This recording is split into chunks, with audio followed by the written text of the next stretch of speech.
These things are natural by birth for great blessed ones. And God proves to us that people will be born with great blessing. And those things which are difficult for us to understand by reading and discussing will be known to little boys sometimes by birth.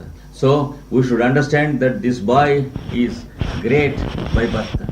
And let us try to do our duty to the boy. They thought like that because they were really great masters. Otherwise, they would have thought themselves masters. They would have been proud enough to recruit the boy as their student. But they understood the greatness of God's creation and they understood their humble duty towards the boy. This is because they were really masters. That is the difference between masters and great scholars. Great scholars remember their knowledge and their greatness and sometimes behave foolishly.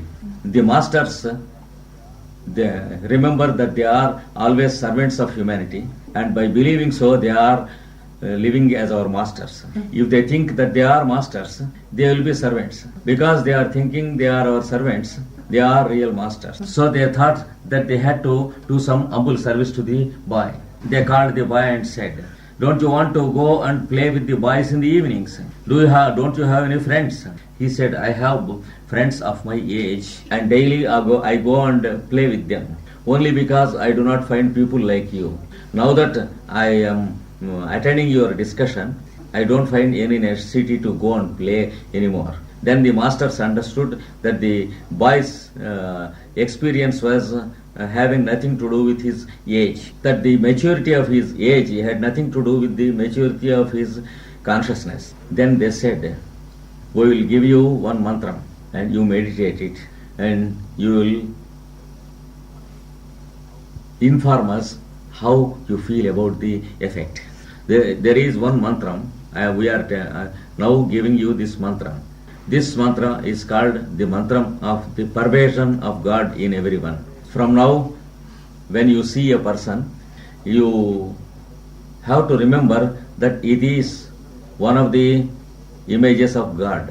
And when you see any person, whenever you see any person, you should remember the existence of God in that shape, and you should never remember him only as a human being. This is the first mantra we are giving you.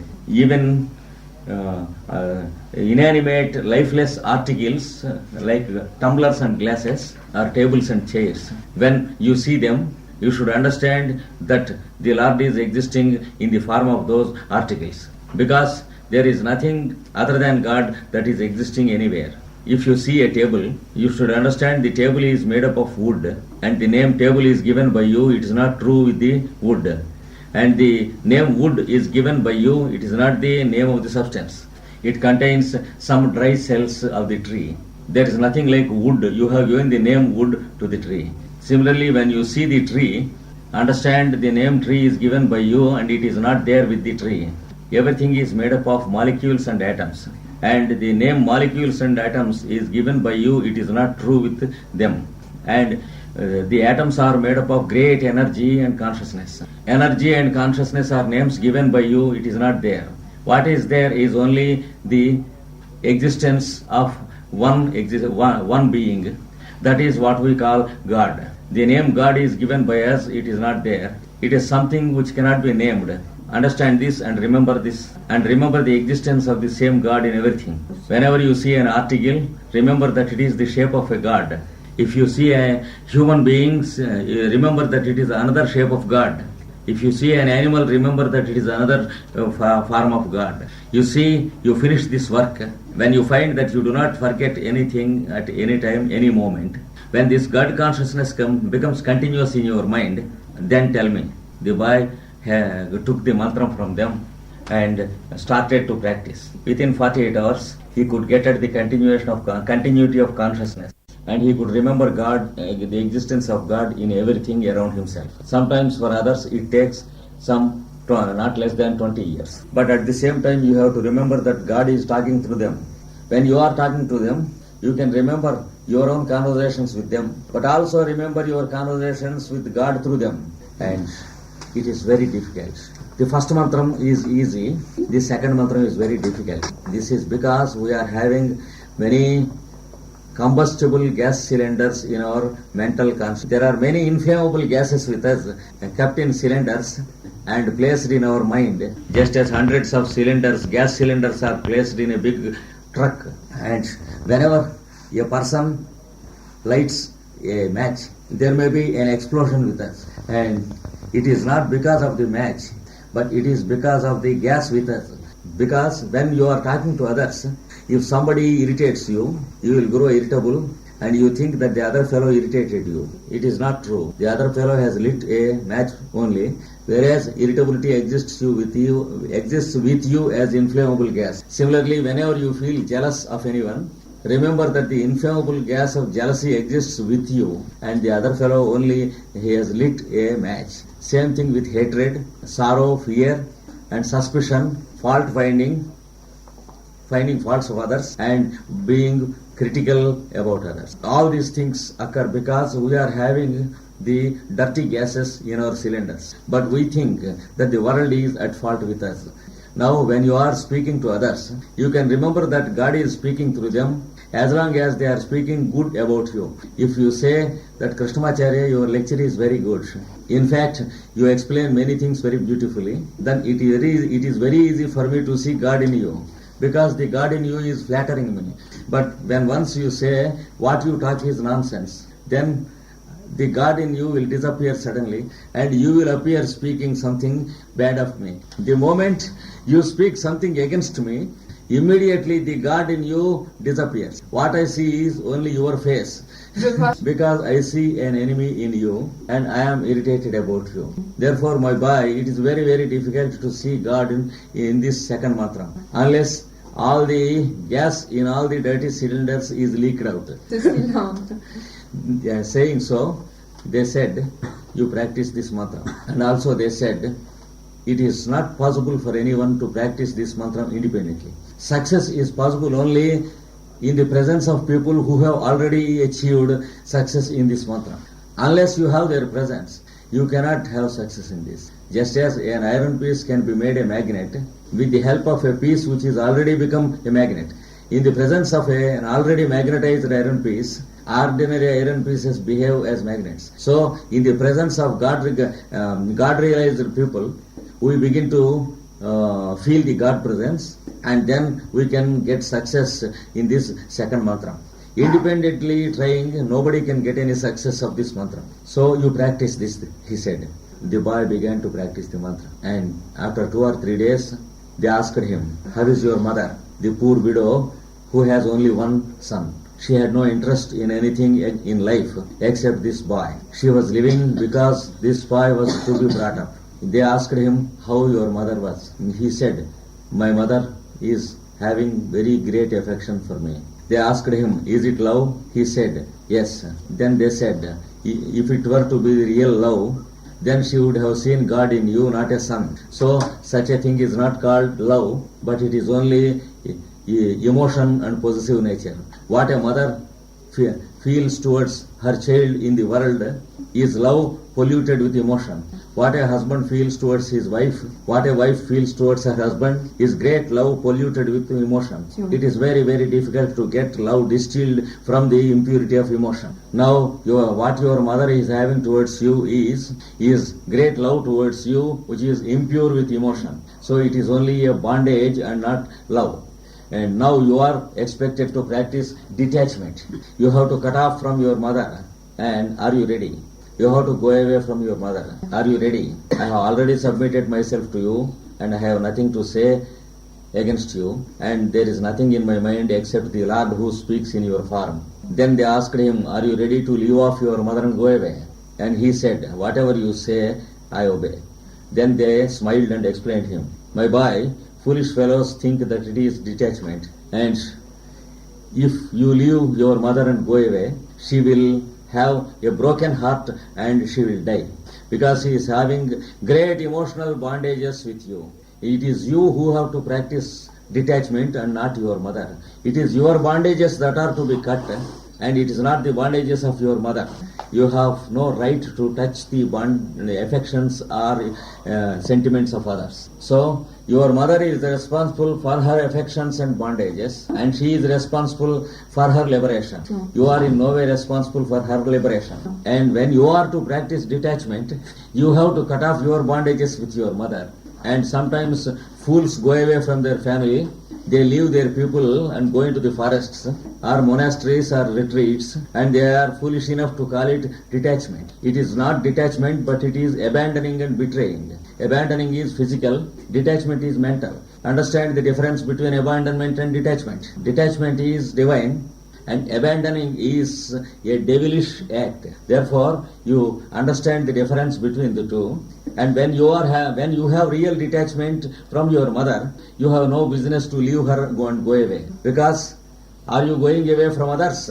When you have become a sannyasi and detached, are you not speaking with others? Are you not living in the houses of your disciples? Then when you are living in the houses of others and allowing others to speak to you, what business have you to run away from your mother? Understand the truth in a very skillful way. And just as you see God in the form of others, you begin to see the same God in your mother form also. And practice detachment at home. And try to see your mother and find out God in her. Begin to show your love for her, not because she is your mother, but because you see God in her. And from that day onwards, he began to practice detachment. And he said, I see 10% God and 90% mother in her. The next day he said, I see 20% God and 80% mother. The next day 30% God and 70% mother. Like that, after 5 days, 50% God and 50% mother. And after 9 days, 90% of God and 10% of mother. They said, that's good, one day more, and things will be finished. And the next day he saw 100% God and 0% mother. And in the night the mother was giving food to him. And he went outside from the back door. In the darkness there was a cobra there, and the cobra gave its bite to her and she died immediately. The boy came and saw the whole scene. He was neither sorry nor happy, because there was no mother existing in her, there was only God. So he has done what he has to do to the body, and came to his masters and said, everything is finished. And the masters said, pupils come and enter into our life in the form of our relatives and friends and enemies, and they are God in so many characters entering in the drama of our life. And every character, as soon as the portion is finished, will make his exit. The character of your mother has finished its job, that is to complete the initiation in you, to see 100% God in others. Since the purpose is finished, she has made her a nice dramatic exit from the drama. Now you have succeeded in meditating the second mantra of God. Now I will give you the third mantra. It is the final mantra. It is called the descent of the Lord into the disciple. When the disciple will be killed and God takes his place. Are you ready? The boy said, I have already submitted myself to you. And one of the masters took a sword in his hand. Now I have to cut in your heart. Take the disciple away from your heart, and the God should descend into that place. And the boy opened his skirt and stood ready. The master smiled and said, it is only to find your readiness, my boy, because it is not with the sword or a knife that we have to call God. A sword or a knife is required only for a soldier or a barber, but not a godman. And just as some people foolishly think that we have to make a physical injury and a physical face to make the third eye open. There are idiots who believe in it. So also there are some people who believe that God descends into the physical heart. It is not into the physical heart that God descends, but into the heart of affections whose seat is in the physical body. I will give you a mantra. You please meditate upon it, and God begins to descend into you. And then when he comes to you, you should make an effective exit from yourself. We are giving this mantra to you, and we are going away because 4 months are finished.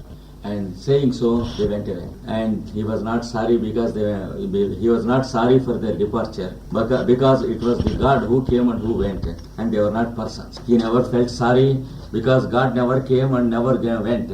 And then he started his journey of no return. No return. Yes. And he was walking through cities, villages and towns, and he saw everything, the forms of God. He was looking at the millions of people whom he came across on the way. He was seeing God in so many forms, walking and talking. He saw people who paid their salutations to him and remembered God behaving like that. It is only to test him. People come and make their salutations to us, salute and say, you are a very holy person, you save us from troubles and you give us initiations. God tries to tickle our vanity in those forums, and some people come and say, you are a great master. God is playing a practical joke with us to see if we really believe in it. Sometimes people come and say, you are a holy man, we were married 20 years ago and we are not having any children, we want to have a child.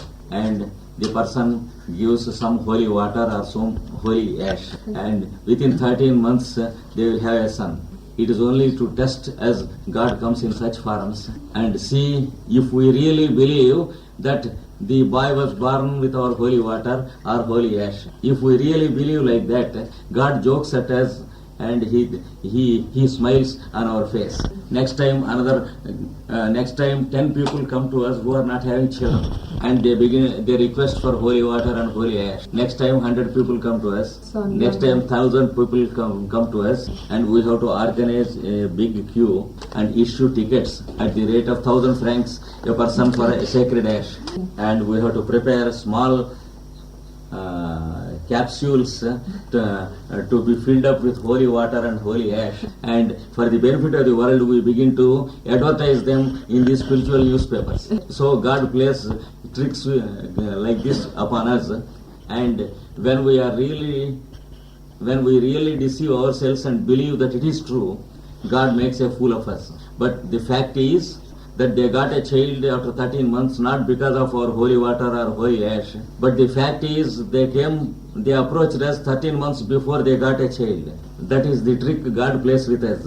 Whenever a patient comes to us and gets healed of his disease, remember it is the trick of God. But the patient came to us a few months before he gets cured, and God tests us and he observes if we believe that he is cured with our medicine.